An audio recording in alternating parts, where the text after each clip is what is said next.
Bharatiya Janata party का कार्यालय चुनावी कार्यालय का उद्घाटन हुआ। हमारे साथी वेद प्रकाश जी यहाँ के उम्मीदवार हैं। उद्घाटन के समय ही हजारों लोग आए। ये तो हमारे प्रकाश जी यहाँ से चुनाव जीतेंगे। वेद प्रकाश जी आम आदमी पार्टी छोड़कर इसलिए आए कि उनके झूठ से परेशान हो गई थी। अब ये सच के साथ आए हैं, मोदी जी के साथ आए हैं, अमित शाह जी के साथ आए हैं। भारतीय जनता पार्टी की जो राजनीतिक संस्कृति है, जो कार्यप्रणाली है, उसको गति देने के लिए आए हैं। तो हम आज उद्घाटन करते वक्त हजारों की संख्या में जो लोग आए उससे अपील हमने किया। हमारे साथी वेद प्रकाश जी हैं जो यहाँ के पार्षद हैं लोकल, उनका यहाँ बेहतरीन इंतजाम था। तो इस तरह से अब भारतीय जनता पार्टी ने इतनी बढ़त ले लिया है कि अब हमारे मुकाबले में कोई दूसरा उम्मीदवार नहीं। डॉक्टर साहब, राजौरी गार्डन में जो चुनाव हुआ था उससे कितनी बढ़त यहाँ का लेकर चल रही है? उससे मेरा ख्याल है उससे कम नहीं होगा, ज़्यादा ही होगा। क्योंकि कहते हैं कि जब सुबह हुई तो मतवाली तक शाम का आलम क्या होगा। जब उद्घाटन में ही इतने लोग आ गए तो परिणाम कैसे होंगे वो समझा जा सकता है। दिल्ली की एक बात की जाए, आप अधिकारी रहे हैं, दिल्ली में अभी भी कोई अधिकारी रुककर काम नहीं करना चाहता, सब दिल्ली छोड़ के भागना चाहते हैं, क्या कहेंगे इस व्यवस्था? ये आम आदमी पार्टी की जो झूठी संस्कृति है उसकी वजह से परेशान है। वो फाइल पर दस्तखत नहीं करते, अधिकारियों से काम कराना चाहते हैं ताकि कल अगर विजिलेंस इंक्वायरी हो, सीबीआई की इंक्वायरी हो, विजिलेंस इंक्वायरी हो तो अधिकारी फंस जाए। जैसे अभी हमारे विपक्ष के नेता बजेंद्र गुप्ता जी ने कहा कि लैंड पूल पॉलिसी के मामले में मुख्यमंत्री का हस्ताक्षर नहीं है किसी जगह फाइल में, लेकिन उसकी वाहवाही ले रहे हैं, उसका श्रेय लेने के लिए आगे आया, पोस्टर लगा दिया। तो यह उनकी जो संस्कृति है उसकी वजह से परेशान। उदित राज जी, मुकाबला किससे मानते हैं? मुकाबला है ही नहीं दोनों से, हम बहुत आगे। दोबारा चुनाव मैदान में उतर रहे हैं, जाना पहचाना इलाका है, क्या कहेंगे? चुनाव की तैयारी तो यहाँ की जनता ने करनी है। मैं तो जनता को यही संदेश देने के लिए दोबारा चुनाव लड़ रहा हूँ। आप जो जनता का विश्वास, जिसने जनता के विश्वास के साथ विश्वासघात किया, जिसने दिल्ली की जनता की अनदेखी की, जिसने केवल 2 साल में केवल झूठ पर ही राजनीति की, उनका पर्दाफाश करने के लिए, जनता का विश्वास जीतने के लिए, इसलिए मैंने अपना इस्तीफा दिया था। आज मैं जनता की अदालत में दोबारा आया हूँ। जनता सब जान चुकी है कि केजरीवाल एक ऐसा शख्स है जो अपने बच्चों की कसम खाकर भी उसको भी तोड़ देता है। तो उसके लिए दिल्ली की जनता तो कुछ भी नहीं है। तो जो सहयोग पहले मिला था, तो उम्मीद है कि जनता आप भी वही सहयोग आपको देगी? मुझे जनता का सहयोग पहले से भी ज़्यादा अच्छा सहयोग मिल रहा है। यहाँ से पूर्व कोई संगठन में फूट आपको दिखाई दे रही है? पूर्व विधायक पाला कूद के आम आदमी पार्टी में चले गए हैं। जो मौका पर चलो वो कहीं भी चले जाते हैं। जब पहले कहीं मेरा टिकट कटा था, मैं कहीं नहीं गया था, मैंने संगठन के लिए काम किया था और उनके अपना व्यक्तिगत मैटर है, क्या कह सकते हैं। बदला बदली से कुछ फर्क पड़ेगा? नहीं, फायदा हुआ नहीं। किन मुद्दों को दुश्मन आमने सामने मुद्दे क्या रहेंगे? किन मुद्दों को लेकर जनता के बीच जाएंगे? मुद्दे जो मेरे मुद्दे शुरू से थे, अनऑथराइज कॉलोनी के, गांव देहात के, गरीब किसान के, दलित मजदूर के, उन्हीं मुद्दों पर केवल और केवल विकास और सुशासन के लिए लड़ाई लड़ूंगा। शिकायतें कुछ रही थी जनता की कि आप जनता के बीच में नहीं रहे, क्या वो पार्टी की कोई कमी थी या आप दूरी जो बनाई गई? की कमी थी। केजरीवाल जैसे ही मुख्यमंत्री बने, उन्होंने दिल्ली की जनता को एक लॉन्चिंग पैड समझकर सभी विधायकों को पंजाब की तरफ रवाना कर दिया। जबरदस्ती कर करके धमका कर पंजाब भेजा जाता था कि तुम जाओ, 2 साल की बात है, या तो बाद में संभाल लेंगे, पहले मुझे पंजाब का मुख्यमंत्री। दूसरा आखिरी सवाल ये है कि सेंटर में बीजेपी है, बीजेपी की सरकार है, कहीं ये देखकर तो आप नहीं आए बीजेपी में कि बीजेपी का राज है अभी? नहीं, मेरे 3 साल बचे हुए थे साहब। मुझे केवल अपनी जनता का विश्वास नहीं खोना था, क्योंकि आम आदमी पार्टी की सरकार खतरे में दिखाई देती है। क्योंकि केजरीवाल जी ने जनता को हजारों वादे किए, लेकिन 2 भी पूरे नहीं किए।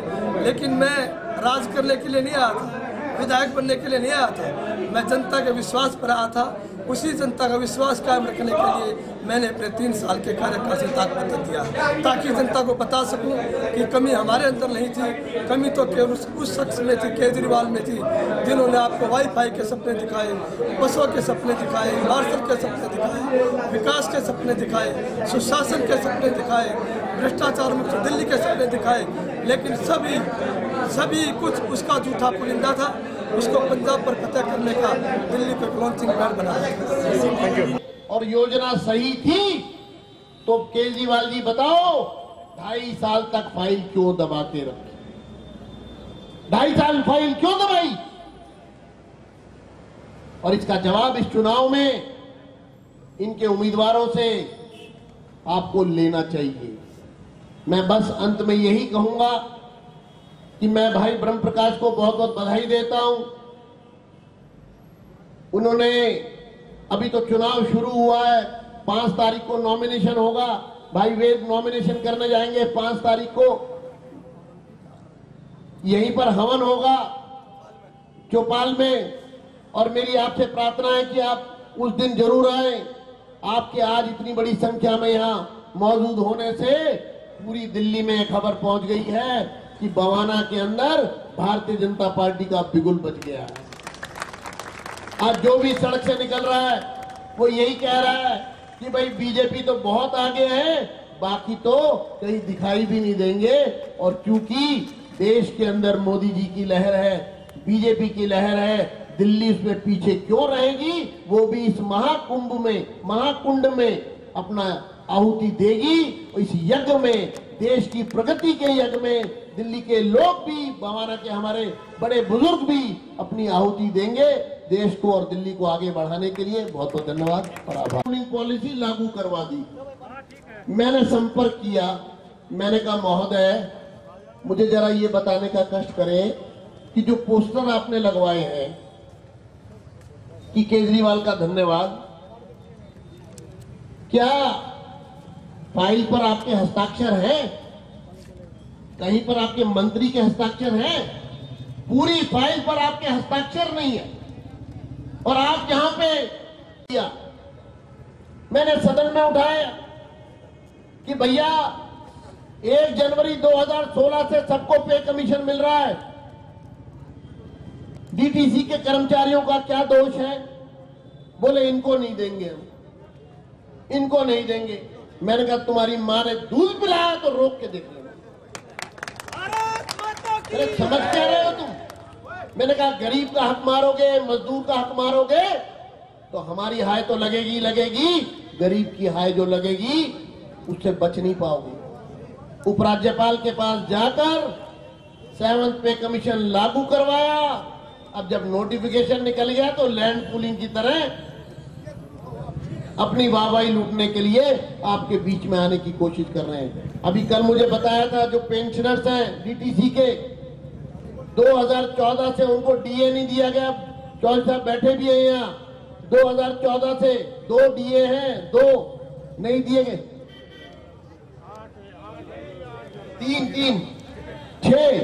6 किस्तें डीए की। मैं आपको विश्वास दिलाता हूं, भाई चौधरी चांदराम जी भी आगे आ जाएंगे, मैं आपको विश्वास दिलाता हूं आपका डीए दिलवा के रहूंगा। अगर इन्होंने डीए रोकने की कोशिश की तो ईंट से ईंट बजा देंगे। हम 5 पांडव होंगे और कौरवों की सेना को ढा देंगे। बहुत बहुत धन्यवाद और आभार। जो नुमाइंदे वो दे गए, डीडीए ने लगाना था, ये भाई साहब यहाँ आ गए, ये लाए। डीडीए से मैंने पानी की व्यवस्था करवाई है। जे कॉलोनी में बड़ी दिक्कत थी, कुछ कब्जों का मामला है वहां, उसके लिए भी आदेश आ गए हैं। ये नाले के ऊपर जितने कब्जे हैं वो सब कब्जे हटाए जाएंगे और हम इसका ऐलान करते हैं। बवाना इंडस्ट्रियल एरिया का भी जो मामला है, जो फ्री होल्ड को लेकर के, मैं आपको विश्वास दिलाता हूं चाहे हमको किसी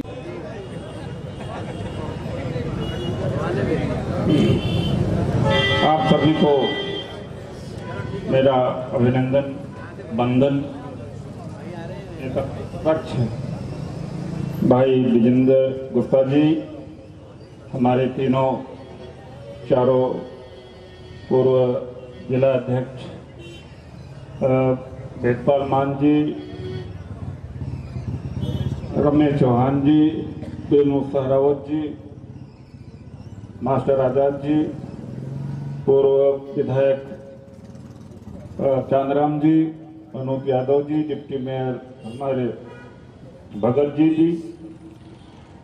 नारायण सिंह जी, धारा प्रधान जी, हमारे पार्षद प्रकाश जी, आनंद आर्या जी, राम सिंह खट्टर जी, योगी पहले के अध्यक्ष रहे बिहारा जी जो संचालन कर रहे हैं, कविता जी और प्रिया डबास जी, अमिता कुमारी जी, अस्मिता जी, दीपक जी और कोई रह गया, विकास पराशर जी। मेरा समय तो लोगों ने ले लिया है, तो इसलिए मैं जितना सूक्ष्म हो सकता है 2-3 मिनट में बात को खत्म करूंगा। नारायण सिंह जी हंस रहे हैं कि प्रधानमंत्री जी के बारे में पर्याप्त बोला जा चुका है कि यह चुनाव उनके लिए लड़ा जा रहा, उनके आदर्शों के लिए लड़ा जा रहा है। और जहां तक क्षेत्रीय समस्याओं की बात है, उस पर भाई वेद प्रकाश जी ने भी पूरा प्रकाश डाला है। और विधानसभा में किस तरह से आम आदमी पार्टी की तरफ से बेईमानी होती थी, झूठ का प्रचार होता था, इनसे बेहतर कोई और नहीं बता सकता, क्योंकि लगभग 2.5 साल तक ये आम आदमी पार्टी के साथ में रहे, 2 साल रहे। तो इन सारे मुद्दों के ऊपर चर्चा हो गई है। अभी तो चुनाव की शुरुआत है। मैं अभी जब मंच पर आया तो 2-3 लोगों से ऐसे पूछ लिया, आपका काम हो गया? बस अंदाजन मैंने पूछा था कि आपका काम हो गया, कहाँ आ गया, आपने फोन किया था, हो गया। जब से मैं सांसद बना हूं, जो समय निर्धारित है वो 10 से लेकर 1 बजे 2 बजे तक, आज तक ऐसा नहीं हुआ कि कोई आदमी मेरे बिना मिले आ गया हो। आप सब लोग जाते हैं कि नहीं जाते हैं? जाते हैं ना। आप बोल रहे थे, आपकी बात है। आज तक कोई वापिस नहीं आया। और मेरी कोशिश होती है कि कोई खाली हाथ न जाए। वैसे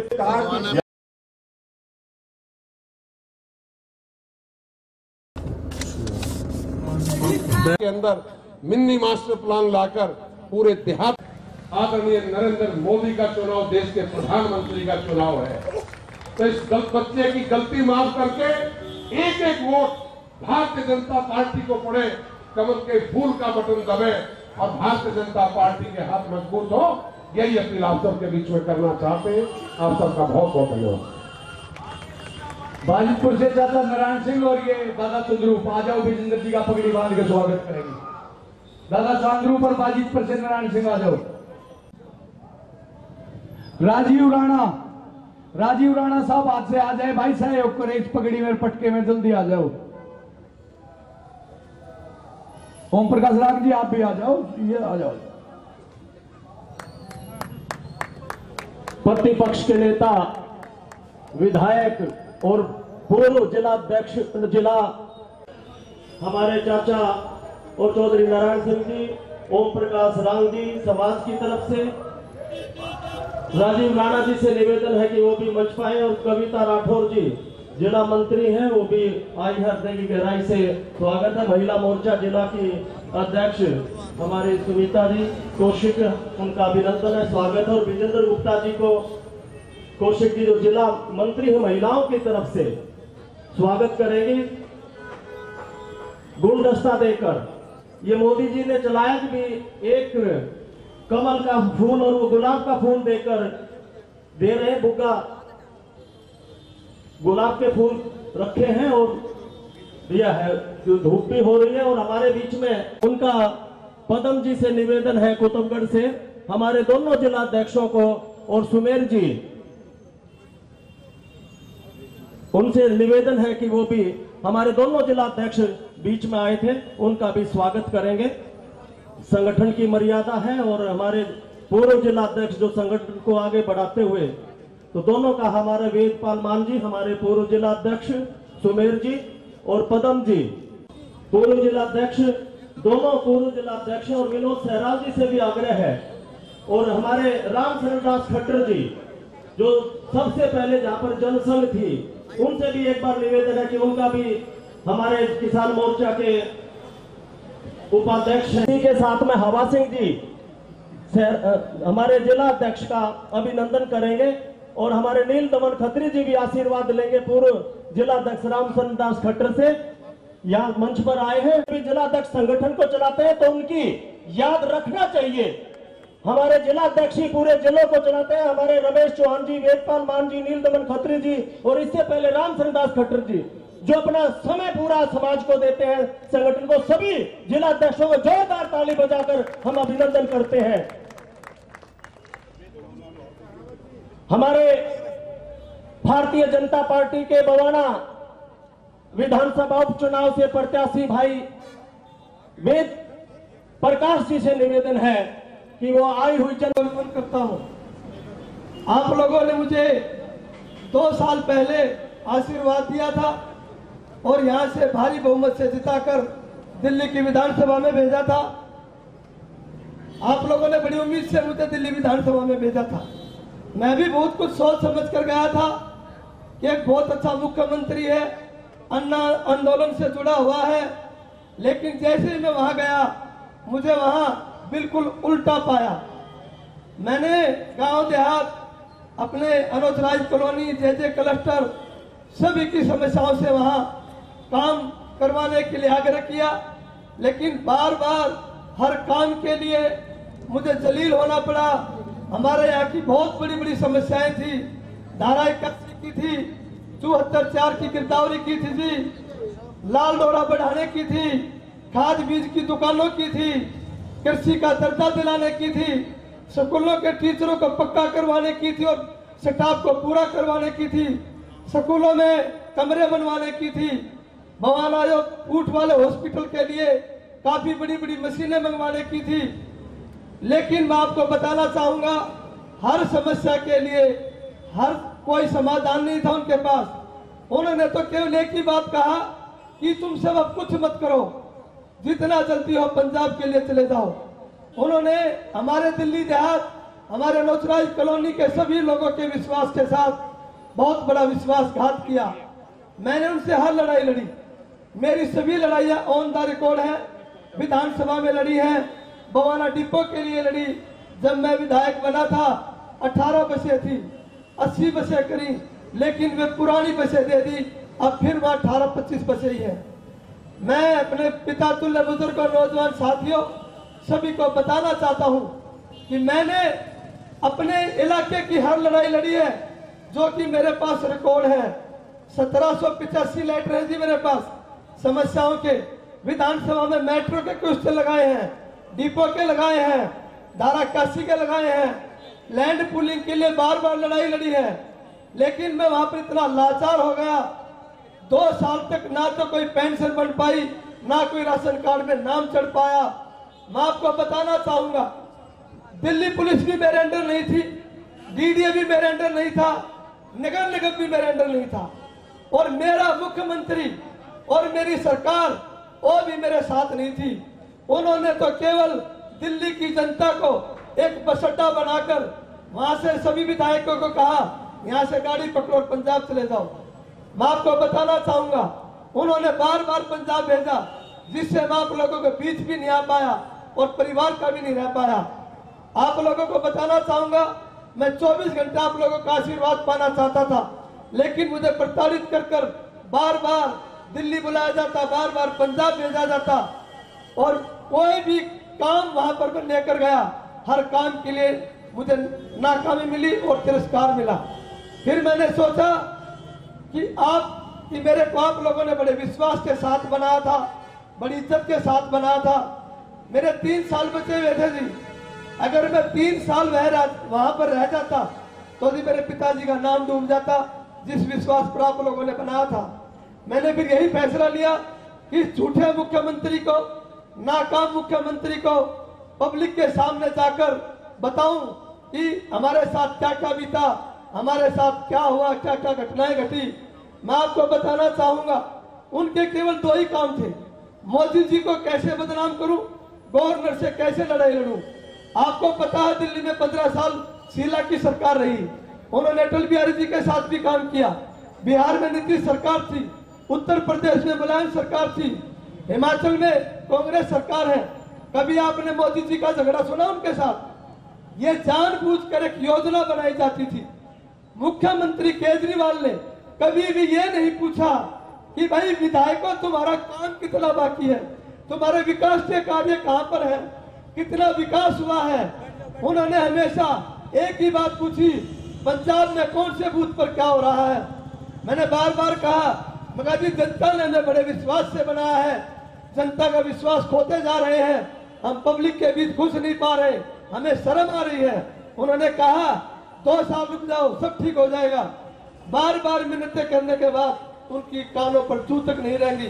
फिर मैंने आप लोगों का विश्वास बनाने के लिए, आप लोगों ने जो मुझे आशीर्वाद दिया था उसको जिंदा रखने के लिए एक ही मेरे पास फैसला था, या तो वहां 3 साल और काट कर अपना टाइम पास करो, या 3 साल को त्याग कर अपने बुजुर्गों में, अपने युवा साथियों में बीच में जाओ, उनको बताओ।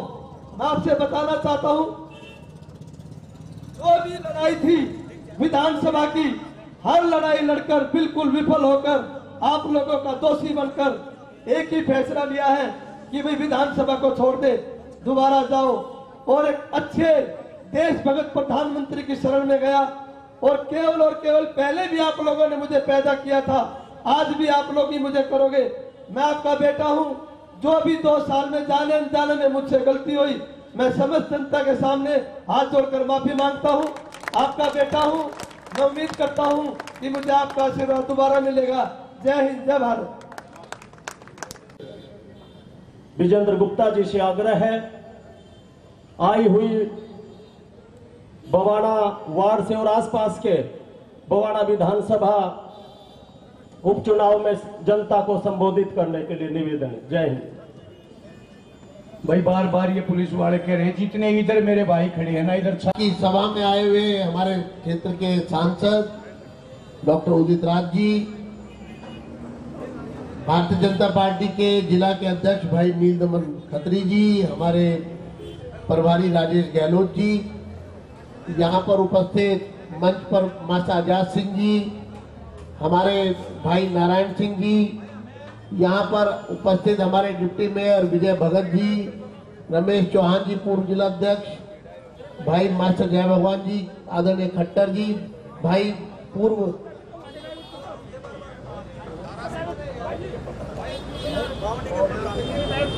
जी, मैं उनके अपने बवाना की जो बावनी है उसके प्रधान धारा सिंह जी के चरणों में प्रणाम करता हूं। मैं माफी चाहूंगा।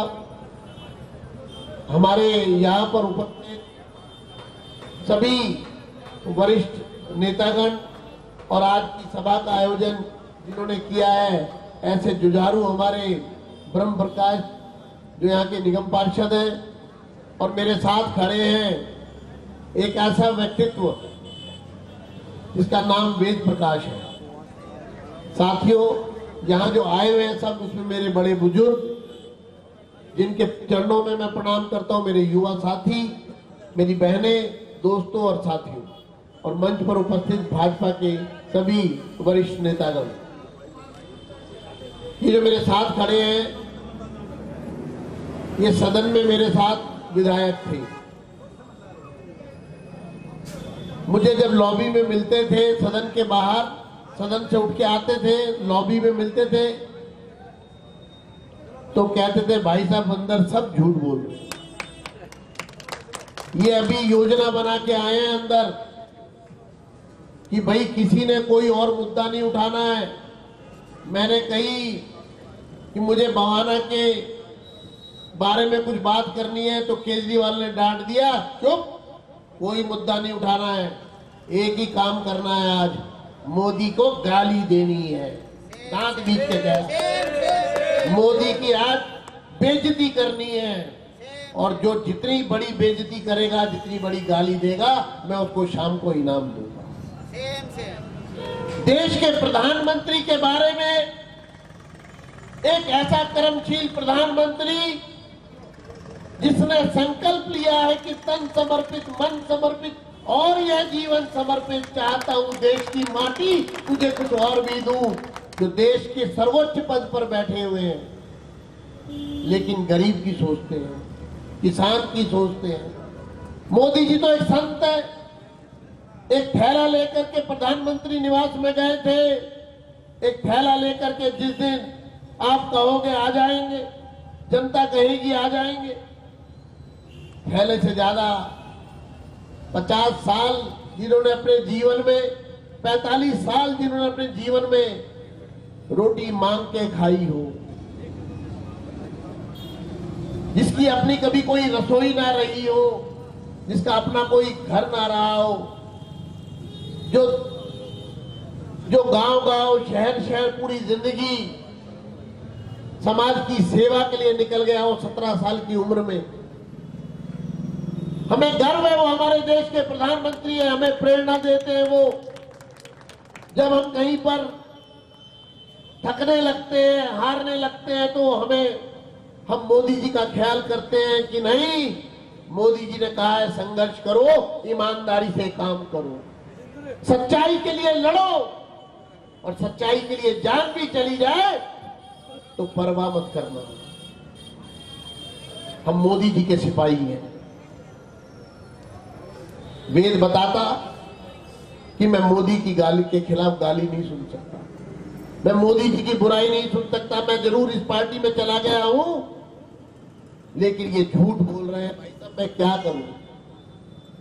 ये इनका काम में कोई ध्यान नहीं है। ये कह रहे हैं कि जनता को तो मैं भाषण दूंगा, बहका लूंगा।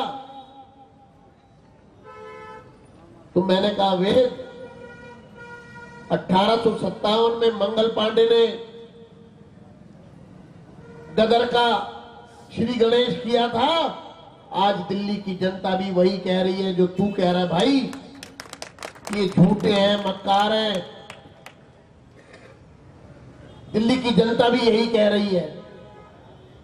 दिल्ली की जनता की बात को मोहर लगाने के लिए कि सही कह रहे हो आप, बोला भाई साहब जो कहोगे कर दूंगा मैं।